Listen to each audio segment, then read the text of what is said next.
When we started talking about the project, we were totally okay with that. Like, let just show up on somebody's front lawn, somebody that lives in like a cul-de-sac or whatever, or that kind of neighborhood, and just play. Just sit down and play.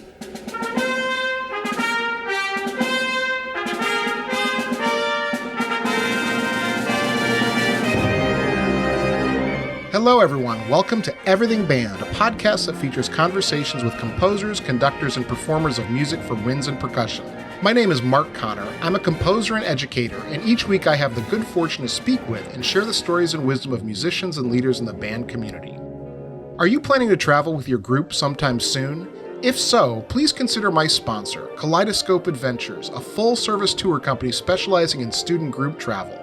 With a former educator as its CEO, Kaleidoscope Adventures is dedicated to changing student lives through travel, and they offer high-quality service and an attention to detail that comes from more than 25 years of student travel experience. Trust Kaleidoscope's outstanding staff to focus on your group's one-of-a-kind adventure so that you can focus on everything else. The Everything Band podcast is a proud member of the Music Teachers Development Podcast Network. The Muted Network provides support in the form of audio-on-demand programming designed by and for music educators. You can find more information about our network at mutedpodcasts.com. Before we begin, I'd like to thank all of you for listening. I appreciate your time and hope that you are finding value from these interviews. I rely on word of mouth and social media to bring the show to new listeners. If you think you knew one or two people who might find these interviews useful, please let them know about it. You can also help by following me and sharing posts on Facebook, Instagram, Twitter, and YouTube. Remember, help your students live up to the best that is in them through music. And now, on to my next guest, Michael Giannetta. Hi, Michael. Hi, Mark. How are you? I'm doing really well. So thanks for joining the show tonight. You reached out to me. You are involved with the Long Island Wind Ensemble, and you've got some interesting things to talk about. But before we start all that, can you introduce yourself for the listeners? Sure. I'm a music teacher on Long Island in New York. I'm in my 19th year of teaching. I currently hold a position at Oyster Bay High School teaching 7th and 8th grade band. Additionally, this year, with all of the changes, which I'm sure we'll get into, how music education is changing in light of COVID-19, I'm also team teaching the high school symphonic band. And Oyster Bay High School is a 7 through 12 building. So it's staying within one building and working with essentially all of the students almost in our program. Mm-hmm. How many students are in the 7 through 12, just to get a frame of reference? Oyster Bay High School 7 through 12 is around 700 to 750 students. So, Michael, can you what's your origin story? How did you get into music when you were a kid? It's funny, when my elementary band teacher brought us down and showed us the instrument, and we got a little piece of paper to put the 3 instruments on that we wanted to play. My 3 choices were saxophone, clarinet, and drums. And I'm a trumpet player by trade. The band teacher called me down, and we had a little conversation about so many students playing drums and saxophone. He didn't feel that the clarinet was right for me. He asked me if I'd be interested in trying out the trumpet. And I went along with it, went into the first lesson, and I was a natural. And music was always a big part of my life. I was always involved in everything in the school. I sang in chorus. I played in the band. I did jazz band. I played in pit orchestras. I took private lessons. I went to festival, those types of things. And it wasn't really until later in my high school years that I kind of really started, getting into it a little bit more seriously. Considering how much I was doing throughout my high school and my younger years. There was a teacher that came to my high school that was a big influence on me. He was a trumpet player. He was my theory teacher. I had him for lessons, and I worked with him, and he kind of helped me with auditions and opened some new and different doors. And there were experiences both from working with him and outside projects that I worked with that really made me decide that I wanted to be a music teacher and have the opportunity to give students the same experiences that I had when I was younger. Mm-hmm. Yeah, absolutely. I think that's a pretty common theme among music teachers. Is, you know, I we had, do too. Yeah, it's that one influential, you know, partner in your education is really imperative. When you see and you have a teacher that shows you the care and the love and the attention to foster your craft, it helps you realize how much that means to you and how rewarding it could be as the person in that other position to be able to do that for other people. Yeah, absolutely. Do you can you think of maybe some of the lessons that you learned in those days that have stuck with you that you still use in your own teaching? Um, Specific music lessons or just Just kind of well, yeah, I mean things you may have learned from your band directors and your music teachers. um, I remember, with a lot of my teachers younger, when I was younger, the emphasis on counting and the ability to sight read and how important that was, and those types of things. I remember going to one of my college auditions and having a sight reading example, and I played the sight reading example, and one of the professor's ears perked up. He perked up in his seat, and he had me play. I think it was 4 or 5 more sight reading examples as he continued to try to stump me, progressing further and further along in the book, and I kept playing them correctly. So I'm a very big proponent with my students on understanding the language of music, understanding rhythm, and understanding counting. I feel that there's with younger students now, there's a little bit of a disconnect where they don't understand how it's essentially a language. Reading music is like reading Spanish or Italian or French. If you don't understand, if you don't keep your eyes on it, if you're not counting and clapping the rhythms out while you're reading them, you're not going to retain it.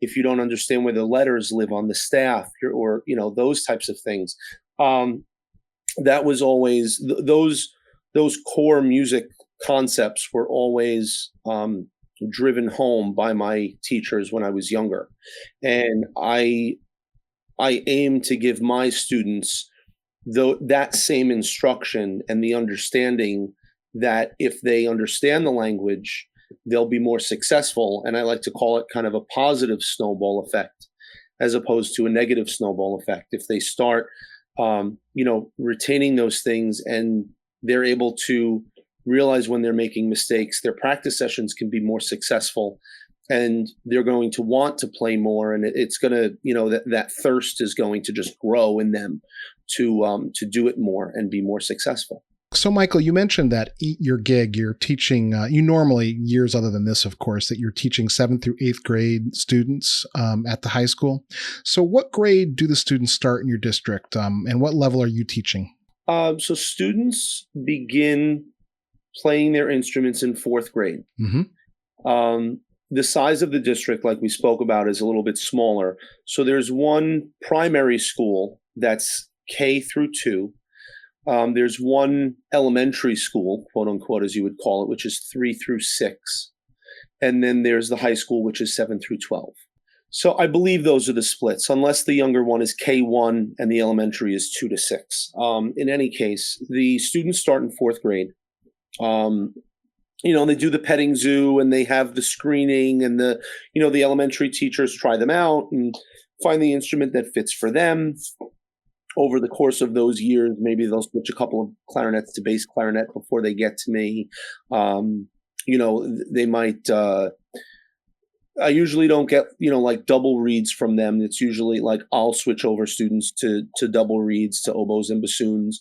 They'll switch the kids to like bari saxes if they're a little bit, a little more grown and they can handle the instrument, or they switch to tenor sax, those types of things. So, when they get to me, they're, intermediate level. They've been playing for 3 years. When they're at that elementary school, there's a beginner band, an intermediate band, and an advanced band. So the students kind of progress through a year by year, like a band progression. And then when they get to me, it's just 7th and 8th grade band. Everybody's at once. Typically, my numbers, 7th and 8th grade, are usually in the 90 to 105, 110 range. That's usually the size of my program. That's pretty good numbers at a school that small.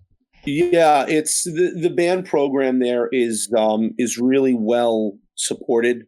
It's been really well established. So, like I said earlier, in our kind of pre-interview, I had started in a different district, and I moved around a little bit on Long Island, and ended up in Oyster Bay 8 years ago.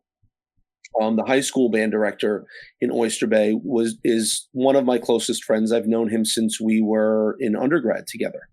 Both miserable Jets fans. We had become quick friends when we were in school together, and the opportunity presented itself. There was a position open in that district, and I interviewed for it and was was awarded the position.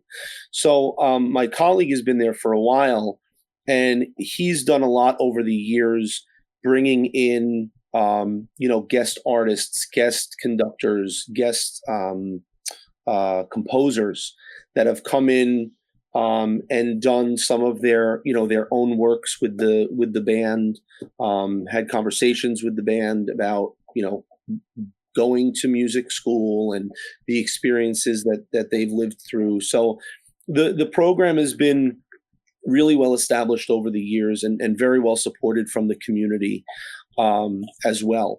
So it's a really nice place. But getting back to what you were originally asking, I know sometimes I go on tangents. I apologize. So when I have them in 7th and 8th grade, they're intermediate level students. You always have that bell curve. You always have that range. But typically they are, they're method book 2 ready. Sure. Right around there. End of book 1, book 2 ready is kind of where they are.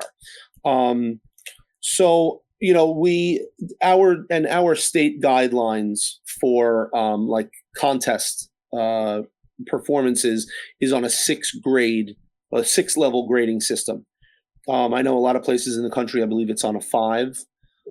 New York does it levels 1 through 6, where 6 is the most advanced. So the students usually come to me, typically grade level 2, level 3 performers for the most part. And then when I take the 7th and 8th grade band 2 contests, we go on level 3 music. And then as they progress into the high school, there's a symphonic band and a wind ensemble. The symphonic band is probably a level 4, 5, and the wind ensemble is 5, 6. Okay. So just to help me out here to orient this for the listeners, give me an example of a couple pieces that you might be playing in the middle school. I've played with them in the past. I've done, I'll give you some classics. So I've done like Grunman, Kentucky 1800. I've done some to Kelly. I've done to Kelly Amen, to Kelly Joy. Let me think of some other ones here. I'm trying to pull off the top of my head. Some Richard Saucedo, Fanfare for the Third Planet. Some really nice sound. What was that? Daniel Buckfitch's Electricity. We've done that kind of thing with them. Yeah, so just to give you an idea, those types of pieces. I'm trying to think of some other ones as we go here. I think that gives the listeners a pretty good idea of the level of the program. So they're playing pretty well. You said the end of the first method book. That sounds more than the first method book.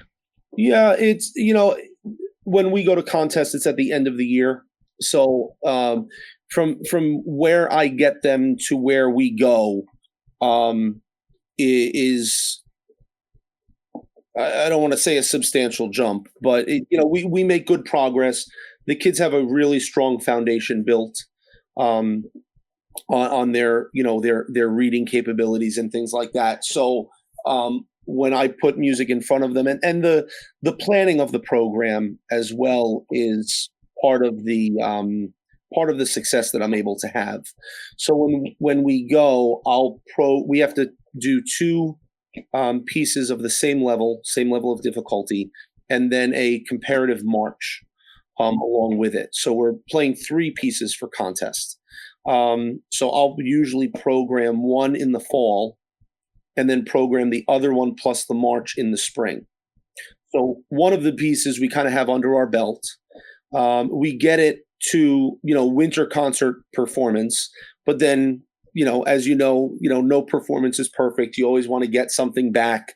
So we kind of, we keep working, we put it away for a little while, and then we take it back out and keep working on it, things like that. The other thing you mentioned is that you generally are responsible for the instrument switching. So when they come to you, you're generally doing 6 basic instruments. I'm just guessing, something like that.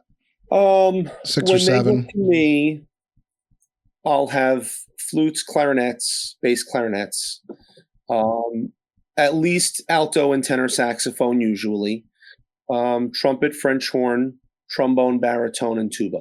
Okay, so you have the full line of brass. So okay. Yeah. And percussion. Yeah. So I mean, really, where the expanse comes from is typically in the woodwind section, building the double reeds, getting some of the lower reed instruments, the baritone, saxophone, some bass clarinets, right. Trying to do those types of things. If there's a trumpet player, where, range is difficult or whatever, being a brass player myself, I'll always try to assess and determine maybe a baritone might be a little easier for them, or a tuba might be a little bit easier for them. So sure, yeah. Sometimes there are those switches within the brass family, more towards the lower end than to the higher end. Yeah, sure. No. I think we all have experienced that. Yeah. Well, I mean, the problems are usually solved by going lower because of the way the instruments are designed. Correct. But, and the mouthpieces too, and the way that the students, how their mouths grow and change, and braces and all that kind of stuff. It's plus there's too many trumpet players in the world. So. Yeah, there's a lot of band directors nodding furiously with us right now. I'm sure. So you did mention the one thing that did catch my attention, because I teach at a very small school. You switch some of the students to double reeds, and I have 2 questions related to that. The first is, how do you identify potential double reed players? And 2, how do you get them started? Do you do it, or do you farm it out to private teachers? So we don't, because our community is pretty, it's kind of like a quiet, sleepy town up on the North Shore of Long Island. There's not so much of a willingness of teachers coming into the district to teach privately. We get some, and when we get them, we get our hooks in them. But typically when we do the switches, we do them ourselves. I'll do them, or sometimes even my high school colleague, my colleague that teaches the high school students, will continue with them, or maybe switch somebody over a little bit later, those types of things. Typically, for the oboe player, well, really for both oboe and bassoon, I look for the student. The middle school years are very vulnerable years for young adults, and I always find it very telling for those kids when there are certain ones that, they're looking for their voice, they're looking for their identity, they're looking for something that makes them them. So, for instance, just last year, we're going to take this school year that's just started, we're going to take out of the equation for right now. But 2019 into 2020, I had some students that came in. They wanted to be in band. They were very, I don't want to say insistent, but they were excited about the prospect of participating in the band program. They hadn't played an instrument in a couple of years, and they wanted to play, one played the flute and one played the clarinet. So I had, called them down separately. I brought them in and I introduced them to the oboe. And I said, you could certainly stay on the flute and catch up and do that kind of a thing. There's also that's something that we offer that nobody else in the band plays. Always looking for oboe players, and maybe this would be something that you would be interested in. play them some listening examples and things like that. And both of them took to it. And essentially, I just work them into my lesson rotation as a beginning oboe student. And, as we go, I will scale down the band music if need be, if there's, some things that are a higher level of difficulty of what they can do just yet. But I kind of, nurse them along through the 2 years and get them going. And it was funny, my colleague and I were talking yesterday about my 8th grade oboe player that I have this year. And he was telling me that he said to her at the end of rehearsal, "You are exactly where the oboe student that's now in wind ensemble was when she was your age." So, and he was telling that to me as well. So that, we start them a little bit later on those instruments, on the oboe and the bassoon, but they take to it and we kind of help them along and we give them more individualized instruction. And more often than not, they stick to it and they, in the end, they come out on top. They play quite well and they have a good experience through it. Yeah, absolutely. It's an interesting thing to switch kids. And I really like what you said about searching for identity and how that can sometimes, affect their choices. I see that with 4th and 5th graders too, because I teach 4th through 8th. Okay. And so I'll see, a 4th grader struggling on a trumpet, and then you give them an opportunity. And now I have a couple of British baritones that I give to my younger students and so they have to switch to euphonium when they get to middle school, just because they're a little easier to handle, I think, for the younger ones. Sure. Okay. And so like you give a student who's struggling on trumpet that baritone and suddenly their eyes light up because they have something that no one else is playing that suddenly is easy for them or good for them. And absolutely that identity thing plays a huge role in that. I like the way you sort of described that process. Yeah. And just to kind of speak to that a little bit more, there was a few years back, I had a trumpet player in my band. And he always struggled. He had a lot of work done on his teeth, retainers, braces. Just the shape of his embouchure and everything was just so weird, and so he struggled with it so much. We tried him on bassoon. We switched him over to bassoon, and he started studying privately with somebody. And by the end of his senior year, he was playing recitals. He was making his own reeds. He graduated high school and went to Cooper Union, which is a very formidable school in the city for engineering. He was going to engineering school, and he was actually doing projects throughout his senior year of like building his own bassoon and like using different materials to like build different keys to simplify the fingering system and stuff. I mean, this boy was lost on the trumpet, and he was his own, individual quirky little self and the whole thing, but he enjoyed music. He played piano. He was very, very bright, but he struggled on what he was playing on his instrument.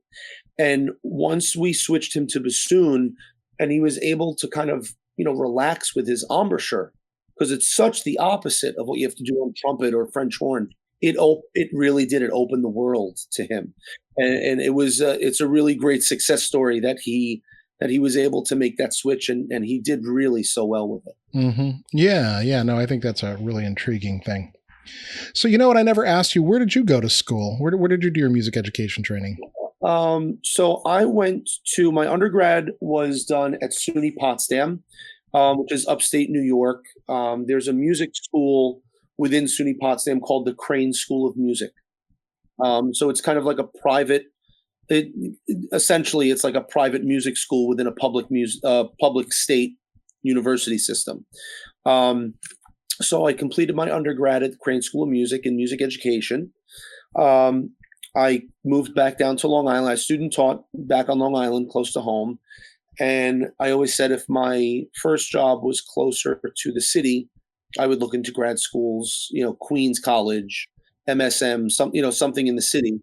And if I got a job out in Suffolk County, I would look into Stony Brook.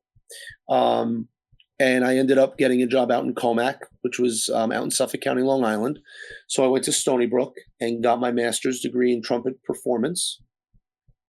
After I had completed my work at Stony Brook and I had moved on from Comac to take a high school position in Nassau County, I was called that next fall to be a guest conductor for a Division I all county, like an area all state type of an honors band for fifth and sixth graders. So I accepted the invitation and I went and did the guest conducting and fell in love with it immediately. And knew that I wanted to do more of that. So I started looking into programs around here, which were at the time $800-900 a credit. So with 1 3-credit class would be, upwards of $2,500, closer to $3,000. And then I came across the American Band College out in Oregon. And I went, I enrolled and I did that for 3 straight summers and got a second master's degree in conducting from ABC.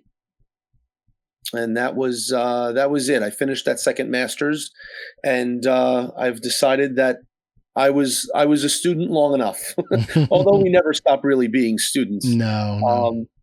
Being an organized student in a classroom, I was good with my path at that point. Mm-hmm. Yeah, absolutely. So I have more questions now. Okay. So I've had a lot of ABC grads, and I've had Max on the show, Max McKee. Wonderful. Yeah. What was your experience like at ABC? If you want to talk it up a little bit. Sure. I didn't know what to expect. And through my experiences at ABC, I learned even more so how teaching and where I live is particularly teaching music where I live is so different than in so many other places in the country. We have certain luxuries that other districts, friends of mine all over the country don't have, and there are other luxuries in different places of the country that we don't have here. But I always say that ABC was maybe the best decision that I made, going and enrolling in that program. The instruction that you receive from the people that they bring in, I mean, to be able to sit in a room and listen to Frank Wicks and Tony Maiello and Frank Ticheli, all these guys talk about composing and conducting, and you learn about saxophone from Eugene Rousseau, and you learn about, things on the trumpet from Alan Vizzuti, and how to improve your horn section and how to build oboe players and bassoon players and all of these types of things. They would just bring in top-notch educators from around the country, and it was a wonderful place. I always loved going. The 3 years that I went out there were some of the best times of my life. I really enjoyed it, and the program just helped me so much. It really is. It's a wonderful experience. If you can work it in and you can afford it, and especially if you need grad credits. In my mind, there's nothing better. Mm-hmm. Yeah, no doubt. I've heard such amazing things about ABC and what you learn there and the rigor. It's just everyone who's done it has nothing but great things to say about it. Yeah, it's so intensive, but you know what you're getting into, and you're there because you want to be there, and everybody is in it for the same reasons. So when it's funny, it's like you go to undergrad. I always make the joke, like there are always doctors that finish at the bottom of their class, and they're still called doctors. But when you go to a program like this and everybody is choosing to go to this to improve, to get better, and you build such a strong network of educators from around the world, it really it's a fabulous experience. And it's like, that you drink the Kool-Aid, it's that kind of expression sort of a thing. And everybody's in it for the same reasons, and everybody helps each other. And it's just a wonderful place to be. It's run so well. I mean, Max and Scott, Paul, I mean, everybody that's on staff there, everybody just becomes your friend, and you don't lose track of them. And I go to Midwest and I run into Scott and he asks me how everything is going, and we see Max, and it's just like time hasn't passed. It's like the experience of an old dear friend that you haven't seen for a while. That's what happens when you see people from ABC. Yeah, no doubt. So I want to go back a little bit. I want to talk about kind of a big topic you and I briefly discussed before the interview started, before we go into the Long Island Wind Ensemble, which is our next stop. But I've talked to, I live in the Midwest. I live in the St. Louis area. I've had lots of directors and people from Texas and Chicago and California and in the Southeast.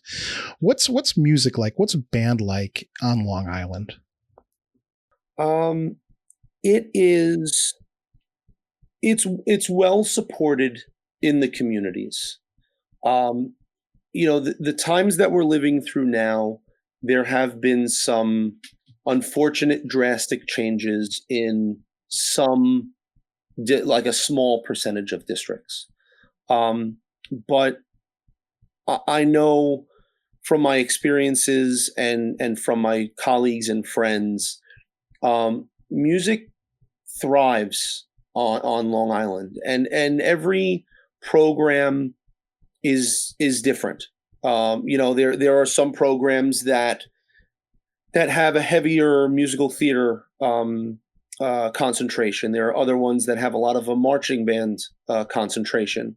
All of those different types of things. So, some school, like my high school, for instance, is just a band and a chorus program. There's not an orchestra program. There's a couple of those on Long Island. Some districts are more choral heavy. Some districts are more string heavy, things like that. But the students are always supported. The budgets are always well in hand, and supplies and things and all that kind of stuff. It's always covered quite well. And the student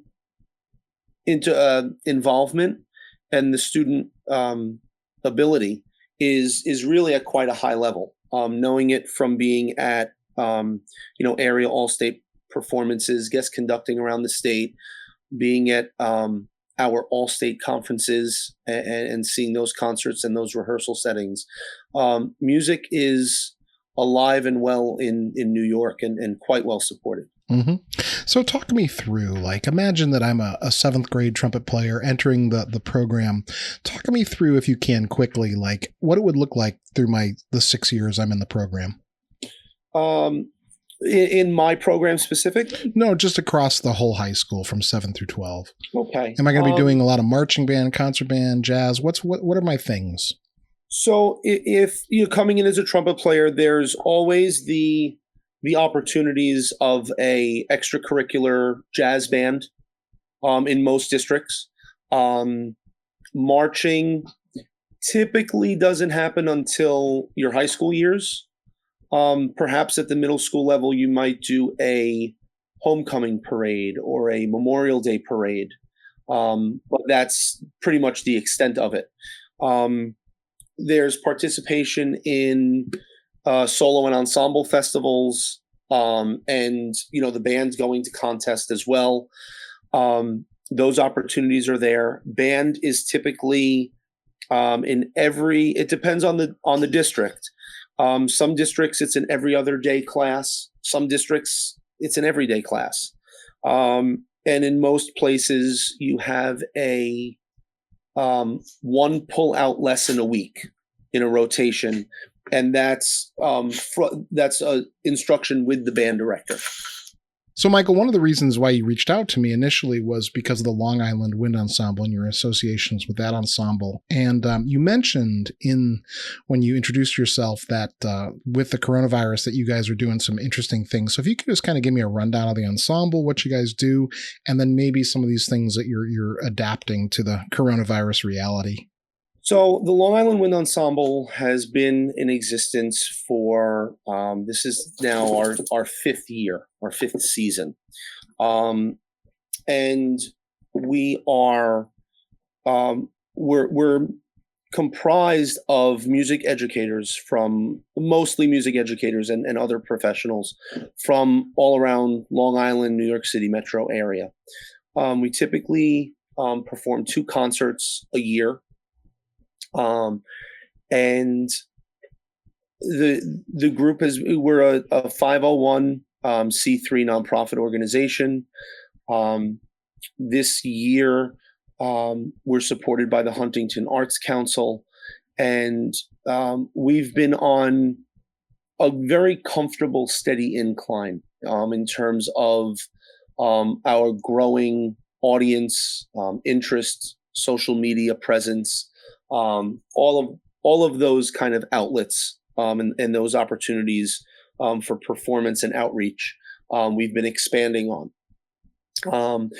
Last spring, we had a very successful concert with Omar Thomas, Michael Salzman, who at the time was the president of our state music organization, works in our neighboring district to Oyster Bay, and he's a good friend, a great colleague. I've known Michael for years. So he came in. We performed Lincoln Portrait, and he was the narrator for Lincoln Portrait. And on the same program, we had Omar Thomas come in, who's now at University of Texas at Austin, I believe. And he came in and conducted of Our New Day Begun, which is based on the shooting in the church in South Carolina back in 2013, I believe it was. So it was an interesting tie-in being able to do Lincoln Portrait and Omar's piece on the same concert. And with Omar's piece, we brought in students from a few different districts and kind of did a mass performance of the students with the members of the Long Island Wind Ensemble and performed his piece. And it was very strong performance. It was very well received. We had a concert in the fall of 19, which was again, on the upswing, very well received and great performance. And then we got to the spring and we were preparing. We had our first rehearsal for our spring concert and the big piece on the program was John Mackey's Wine Dark Sea. Which is based on the Odyssey. We were planning on doing the entire symphony for band. So it was a large undertaking that we were prepared for and felt like it was going to be a very strong performance. We had our first rehearsal, and then the COVID-19 pandemic kind of started hitting a little stronger around here. And I think within a week or two, all of our school districts had shut down. The school district that we would rehearse in reached out and said that no outside groups nobody's allowed into the district for any reason, especially outside groups. So we had to essentially postpone our performance. And while everybody was catching their bearings and understanding what home instruction and virtual instruction, especially in the music world, looked like and how we were going to be able to do it, we kept kind of forging ahead. Myself and the other members of the executive board had a lot of Zoom meetings over the summer and the spring, trying to determine what we can do to continue to keep forging on and bringing music to our audience and to the public. And what we came upon was organizing a night. We called it a night of chamber music, and we used members of our ensemble that have been with us for a while, and we put together a brass quintet, and we put together a saxophone quartet, and we put together a wind octet. The wind octet played Mozart's Serenade for Winds in, I want to say it was the one in E flat major. I hope my friend and conductor doesn't lash me for saying the wrong one. But so the octet did the Mozart, and the conductor of the Long Island Wind Ensemble is my colleague that I referenced earlier in our conversation here. The high school band director at Oyster Bay High School, his name is Matthew Sissia, and he's the conductor of the Long Island Wind Ensemble. So he conducted the octet.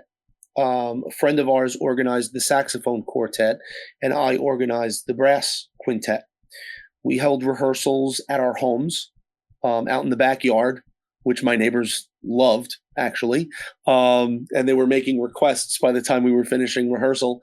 But we would do all of our rehearsals outside and socially distanced. And we housed a concert at one of our executive board members' houses and live streamed it. And we put it on Facebook and Instagram Live. We advertised just the way we normally would with concert flyers and programs and things. And we were able to put together a live performance of high quality, high caliber playing. And it was about the end of August. And it was really a remarkable thing. It was something that I was, as a member of this group since it started, something that I was more proud of, I think, than anything else that we've ever done. To know that our members were showing up to rehearsals and starting to rehearse and wiping tears from their eyes because they were so happy to be able to play music once again. What was mind-shattering enough, after we had done the performance and posted the videos, we were getting comments of how thrilled our audience members, quote unquote, colleagues of ours, family members, friends, students, were all tuning in. And it was like a Thursday night at 6:00, in the middle of August. And we had a nice following live. And we had a large number of people that, tuned in and watched the videos afterwards, and just so appreciative that they were actually able to sit down and watch a live performance. And to be able to support our communities and our students by showing them that music can still happen within the parameters that everybody says we have to do it within. It was a wonderful experience being able to put that concert together. We're looking at doing another one, hopefully by December. We're in the middle of the works on that, but hopefully within the next week or two, we'll kind of have the details panned out and be able to kind of, post that stuff on our social media outlets and on our website and let our audience know that we're intending on playing again, on doing another one of these chamber concerts. Mm-hmm.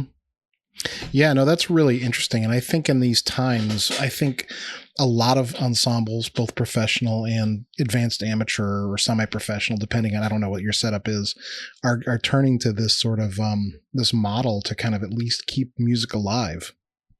Yeah, it's funny. We sit and talk about this stuff, and, Broadway is shut down. The New York Phil isn't playing for the entire concert season. There, so much of the arts, as educators, we work so hard as self-advocates to make sure that our programs are supported and that our students get what they deserve and that we get what we need to be successful.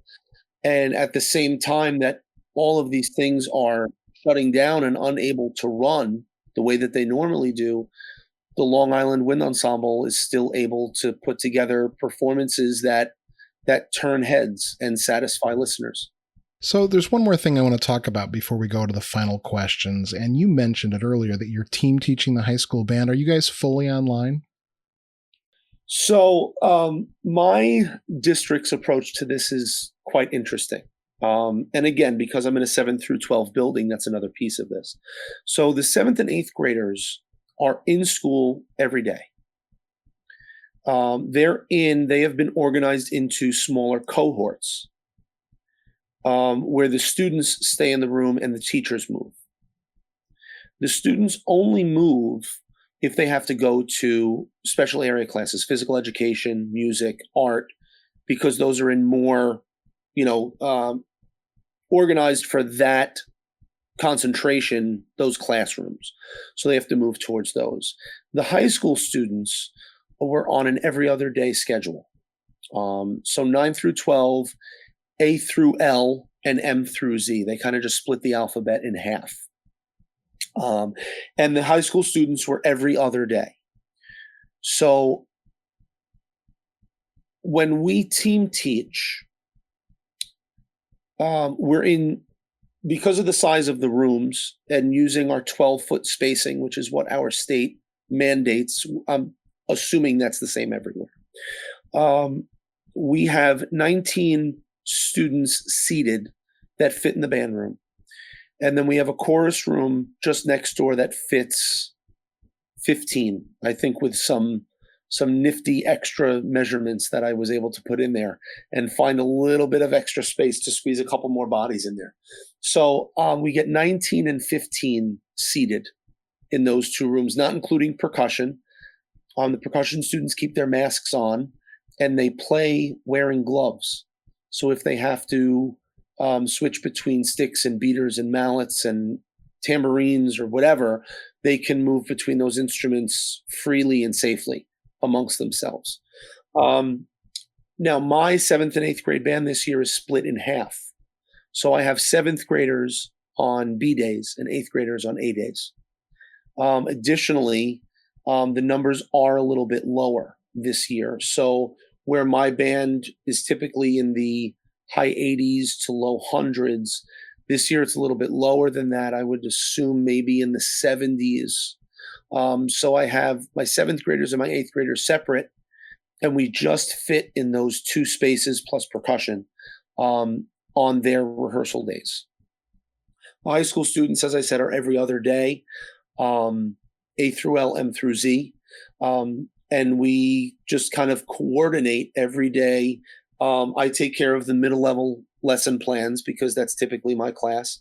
My colleague takes care of the symphonic band lesson plans because that's typically his class. And we just kind of, we split the band different ways depending on if we're playing something that's flex band. And we put part 1 and part 3 in one room because they have a section that we want to kind of work out and they're playing it together. And we'll put 2 and 4 in the other room, or woodwinds and brass, or those types of things. Or we'll put my one French horn player that's an 8th grader. I've been putting her in with the woodwinds so she can sit with the alto saxophones. So she actually has a little bit of, camaraderie in her music. She's playing with somebody that's playing her part. So it gives us that flexibility to kind of move the students around and gear the instruction towards what the students need. Sure. Makes perfect sense. It's, it's challenging at times. It's, for the first month of the school year, it felt like my head was on a swivel, just trying to organize and understand how everything was going to lay out and what spaces we were going to use, because at first we were going to use the auditorium. That was in a different part of the building. It was too separated and it was hard to coordinate things and stuff. So, it presents its own set of challenges, obviously, even for the students to supply the students the opportunity to play in school is wonderful. But when they're used to being in a typical band setting where they're sitting in a clarinet section and they're all playing together, that's a lot different than you playing by yourself in a room with a bunch of your peers and nobody sitting within 12 feet of you. It's a very vulnerable position to be in. And I think that affects the students, not just the middle school students that, struggle to find their identity, like we were talking about earlier. They're more aware and afraid to a certain respect. But even with the high school students, you're doing the same thing with them when you're not used to that kind of a performance capacity. It's much different when you're trying to play and you're hearing things differently and you're seeing things differently. You're in a different setup. The one thing that we do like is that the instruction's a little bit more individualized. We can we've gone back to basics. We're kind of focusing on the the foundation things and kind of building from the ground up that way, and that's been very successful thus far. The seventh graders typically for me, they play through June at the elementary school and they come to me in September. They're a little rusty, but they knock the rust off in a couple of rehearsals and they're, right back in the swing of things. These students hadn't played since the second week of March. Not that they hadn't played, but they weren't in their typical, preparing for a performance, band rehearsals 3 times a week, pull out lessons, all of those things. Everything changed so much that they weren't doing what they normally did for the last 3.5 months of the school year.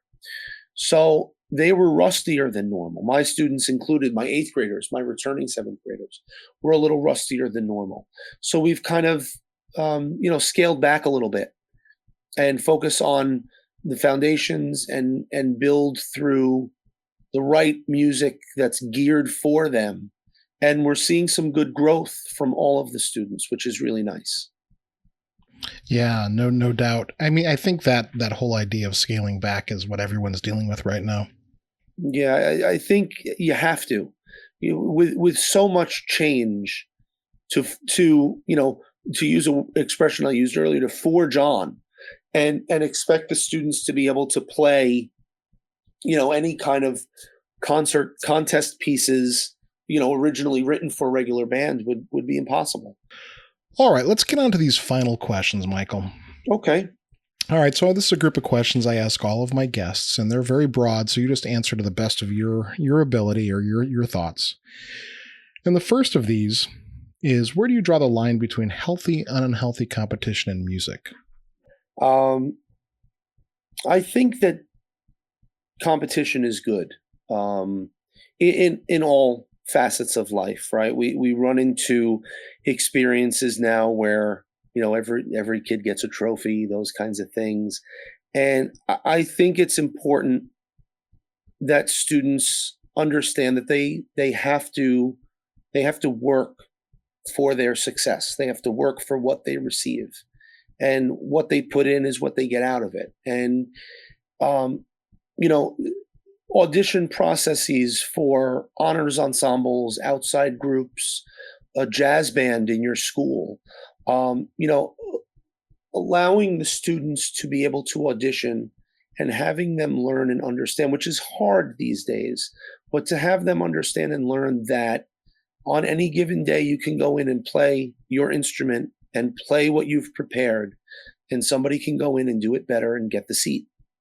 And sometimes that happens, and that's okay. And, the students that drive each other in a section, I think is a good thing.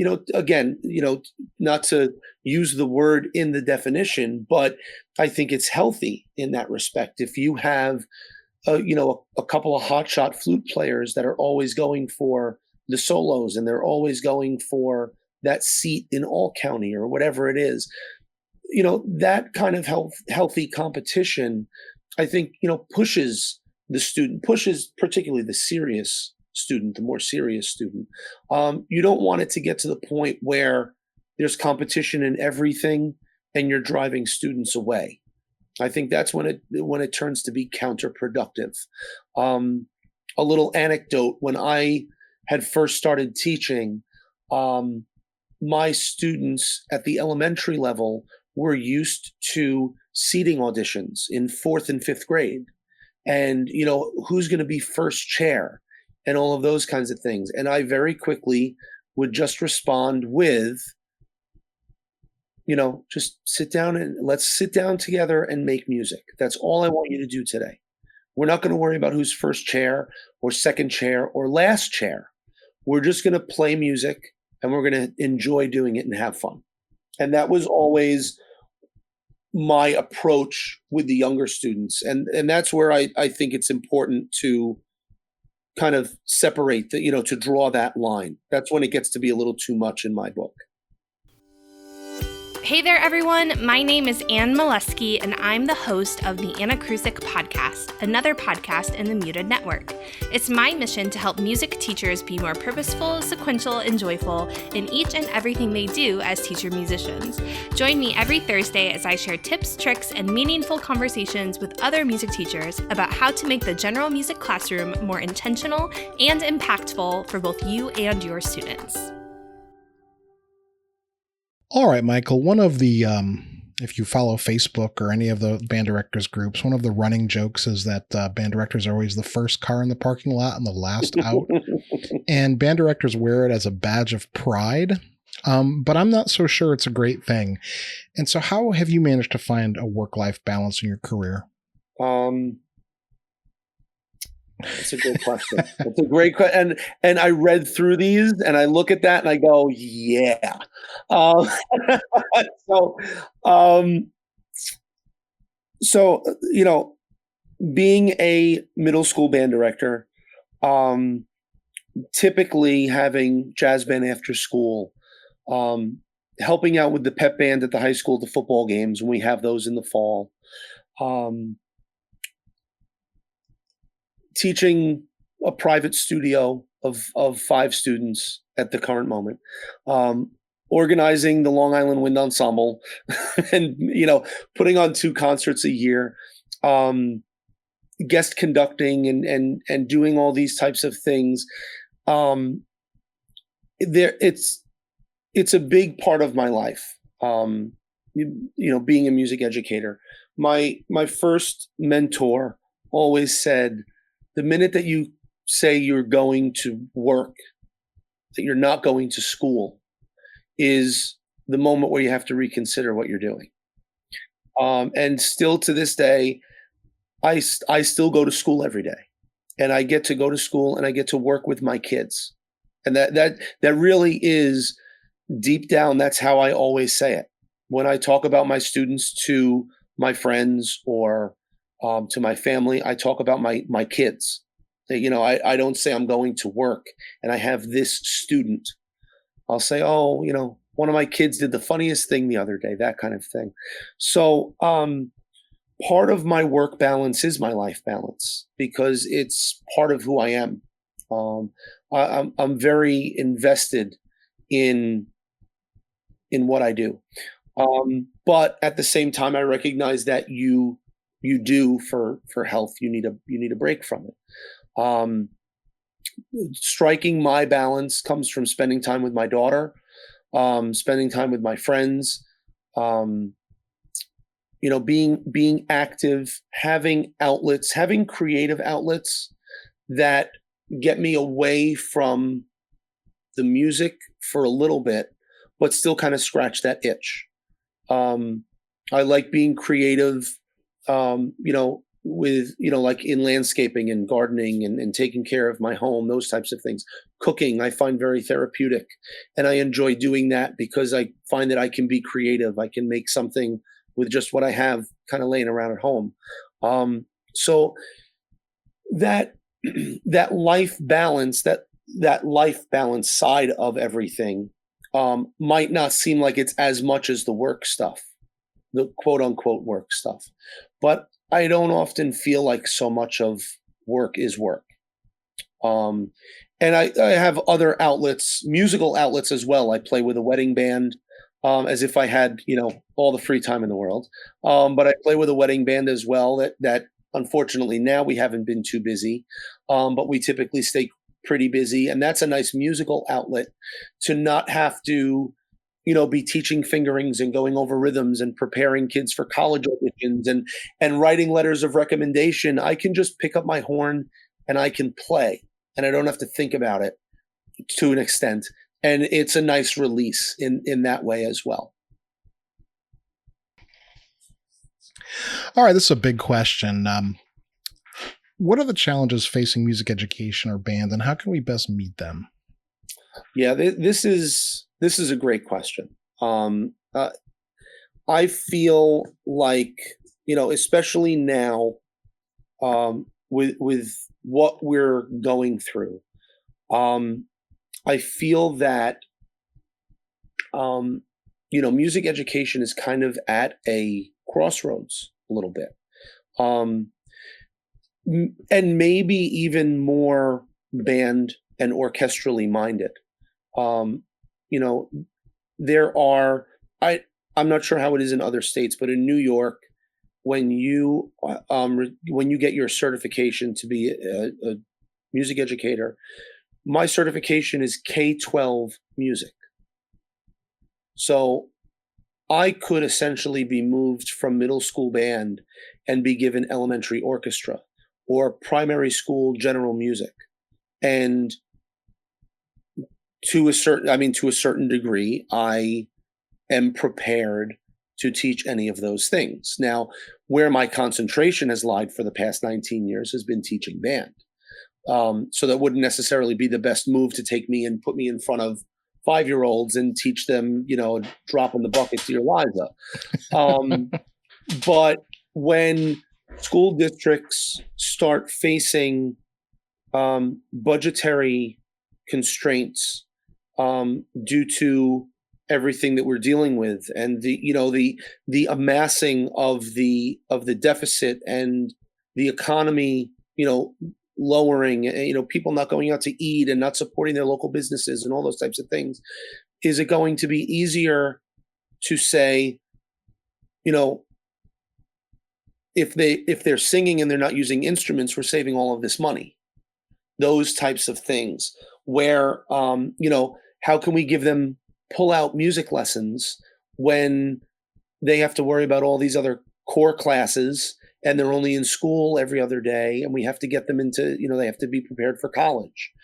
So I think that the biggest challenges that facing us now are the understanding and the realization of our administrative bodies in our respective districts, knowing the importance of what we do, not just on the surface of something like music compared to science or math grades to get somebody into college, but what we do to help build the well-rounded member of society, and understanding that what we do is so very important for so many of our students. A lot of our students, we're the reason they come to school, and they long for that connection and that creativity and that emotion that they can produce through their instrument that they don't get in other classes.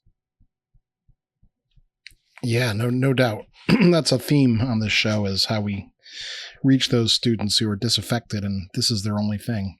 Yeah, it really has been hard through the reopening measures. I'll never forget our first conference day before this year began. We brought in the senior high student council, and we put together, the school was putting together instructional videos of how to scan in the morning, and how you're going to travel up certain hallways and not do this, and the do's and don'ts of coming back to the school.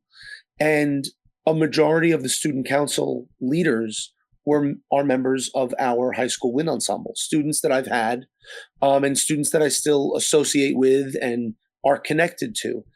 And they came in the band, kids that you'd never expect, and they came in the band room and seeing everything different, and they just broke down.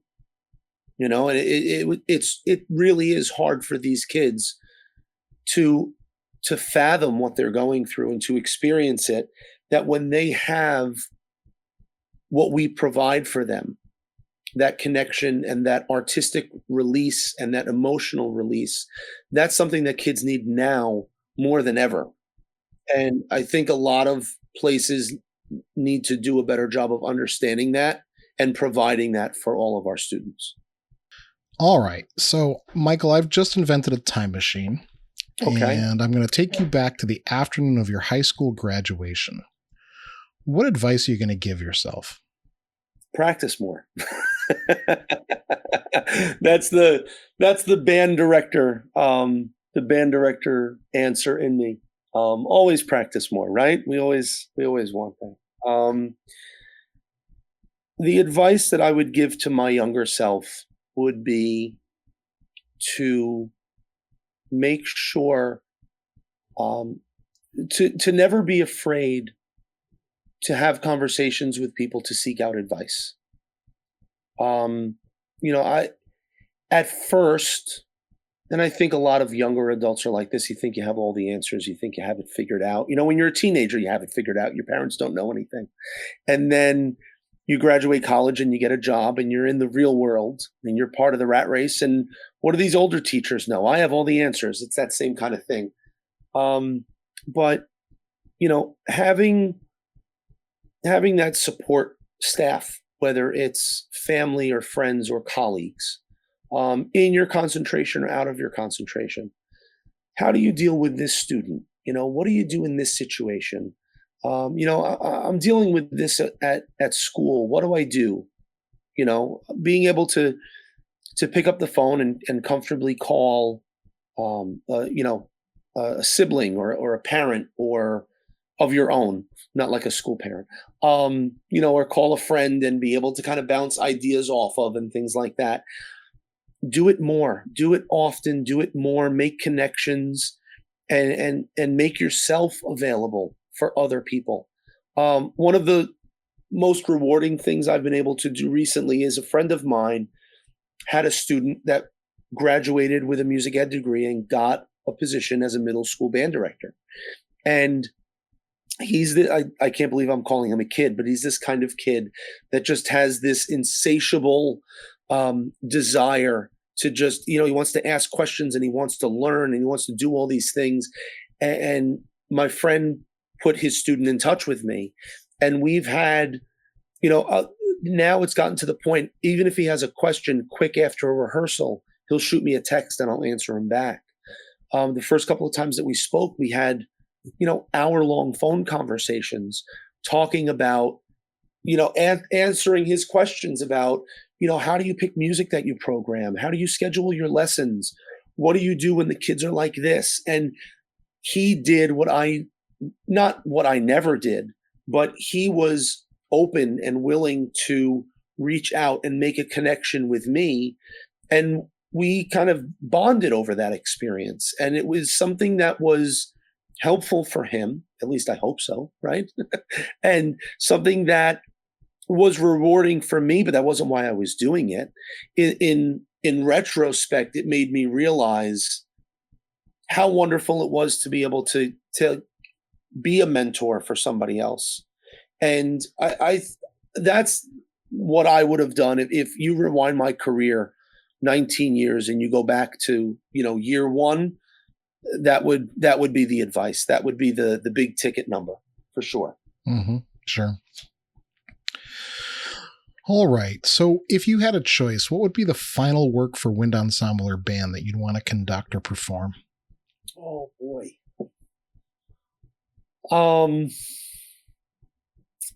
It would be Lincolnshire Posy.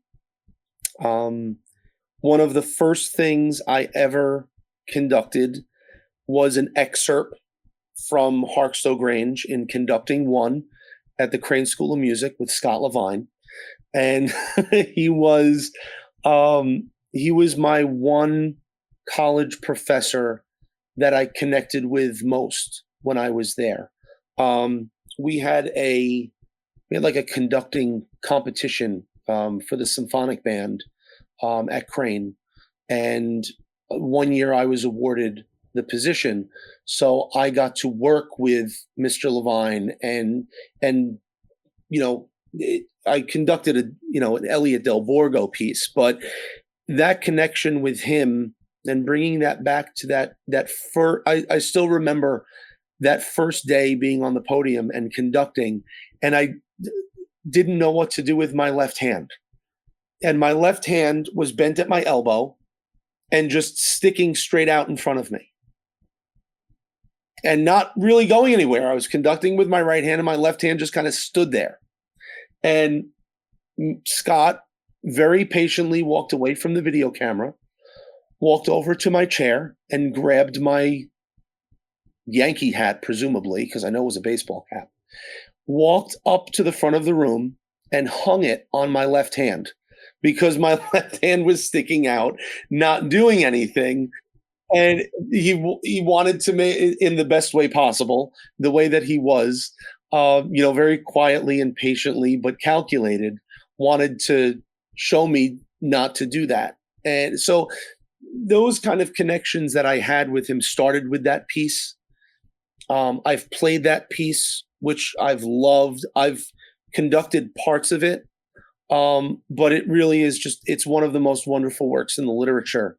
And to be able to conduct that on, the final stage with my last group of kids would be amazing.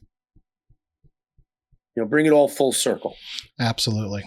Yeah. So is there anything coming up, even in this crazy coronavirus pandemic, that you'd like to share or promote? So yeah, we spoke about the Long Island Wind Ensemble a little bit earlier. That was my main reason for reaching out. Though I've loved the conversation that we've had. This has been so wonderful this evening. As I said earlier, we're in the middle of working towards building another evening of chamber music with the Long Island Wind Ensemble. So we're getting some different chamber groups together. We're kind of going through some rep and figuring out what avenue we're going to take here. But we're going to, be finalizing those details in the next week or two. We have a website, which is just the name of the group. It's longislandwindensemble.com. We're also on Facebook and Instagram. On our website, there are audio recordings of some of our previous concerts, concert programs, pictures, things like that. It's a project that I'm very fortunate to be a part of, and work with some wonderful colleagues and friends in building a wonderful music oasis within our performances and what we do. I really stand behind our work. So, I invite your listeners to experience us on our website, our social media presence. Stay tuned as well, because we are going to be, as I said, finalizing those details and hopefully having another night of chamber music coming up very soon. Mm-hmm. Absolutely. All right, Michael, how can people get in touch with you? The easiest way is by email.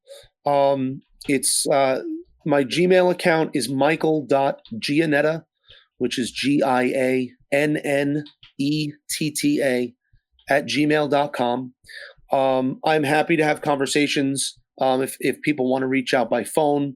My cell phone number is 631-357-9695. I clearly have no problem with giving that out on a venue like this.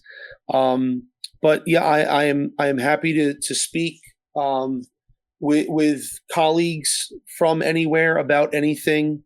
This has really been a wonderful experience, Mark. Thank you so much. Oh, you're welcome. Thanks for joining me. Yeah, this was great.